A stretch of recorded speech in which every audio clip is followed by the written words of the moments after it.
गोंदिया जिल्ह्यातील अर्जुनी मोरगाव तालुक्यातील गड ग्रामपंचायत रामपुरी येथे मुख्यमंत्री समृद्ध पंचायत राज अभियानाअंतर्गत दिनांक 17 सप्टेंबर रोजी महाराष्ट्र शासनाचा मुख्यमंत्री समृद्ध पंचायत राज योजनेअंतर्गत रामपुरी येथे ग्रामसभा पार पाडण्यात आली। ग्रामसभेत मुख्यमंत्री पंचायत राज योजनेचे उद्दिष्ट व घटक याबाबत माहिती देण्यात आली। या अभियानाचे मुख्य घटक सुशासन युक्त पंचायत, सक्षमीकरण, मनरेगा जल जीवन मिशन व इतर योजनांबद्दल माहिती देण्यात आली। उपजीविका विकास, सक्षमीकरण, गृहनिर्माण व सामाजिक न्याय सक्षमीकरण व गावाचा लोकसभागृहातून गाव विकास करणे, धरती आबा उत्कर्ष योजना इत्यादी घटकावर मार्गदर्शन करण्यात आले।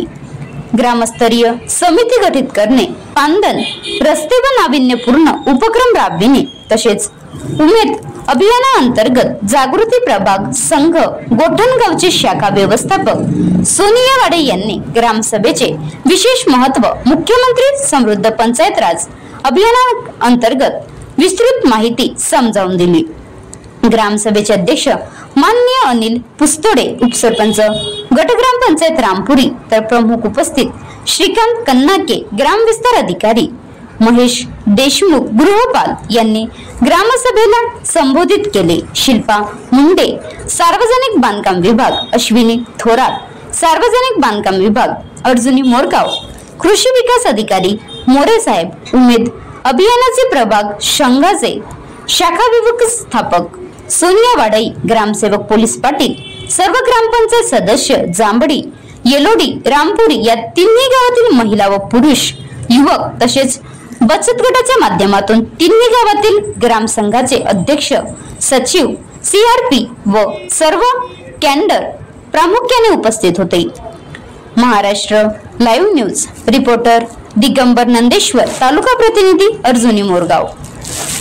आदिवासी समाज किती पिछाडलेला आहे हे आज आपल्यालाच माहित आहे। आपला किती गावांमध्ये अजून कितीतरी सोयी सुविधा नाहीत आणि बाकीचे समाज जसे एससी समाज असतील, ओबीसी समाज असतील किंवा मराठा समाज, कोणी एमटी समाज हे योजनेला प्रत्येक योजनेला लाभ घेत आहेत, पण आपल्या समाजातले म्हणजे आदिवासी समाजातले लोक इथंच आहेत, त्याच्या बाहेर पलीकडे येतच नाहीत। इतका लाजाळू समाज मी अजून कुठेच बघितला नाही। म्हणजे इतकं काय लाजता का तुम्ही कामावर तुम्ही तुम्हाला काय झालं असेल, एकदा दोनदा शासकीय यंत्रणेकडे गेला असेल, तिथे त्यावेळेस तुम्हाला नकार भेटला असेल किंवा थोडंसं कागद दाखवा हे झालं असेल, तेव्हापासून तुमच्यातली एक उमेद हरवलेली आहे।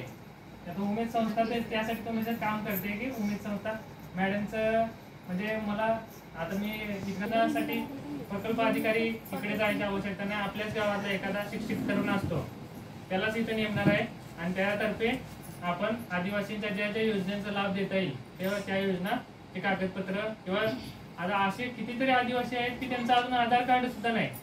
म्हणजे आज देशात मध्ये आधार कार्ड कोणाच नाही असं नाही, पण आपल्या आदिवासींचं पाठीमागे राहिले।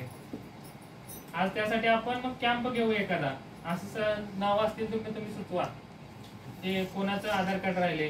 आज कृषी फार्मर आयडी आहे, हो फार्मर आयडी किंवा काही मुलांचं अजून आधार बँक लिंक नाही। आता मी आदिवासी गोष्टीगृह चालवतो अर्जुनी मोरगावला, गृहपाल आहे मी।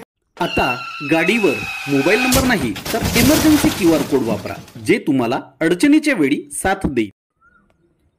बनवा व्हिडिओ, पाठवा व्हिडिओ, आम्ही तुमच्या न्याय व हक्कासाठी लढा देऊ। ताज्या बातम्या व घडामोडींसाठी पाहत राहा फक्त महाराष्ट्र लाईव्ह न्यूज। आजच आमच्या चॅनलला सबस्क्राईब करा, शेअर करा, कमेंट करा आणि हो, बेल आयकॉन दबायला विसरू नका। जय महाराष्ट्र।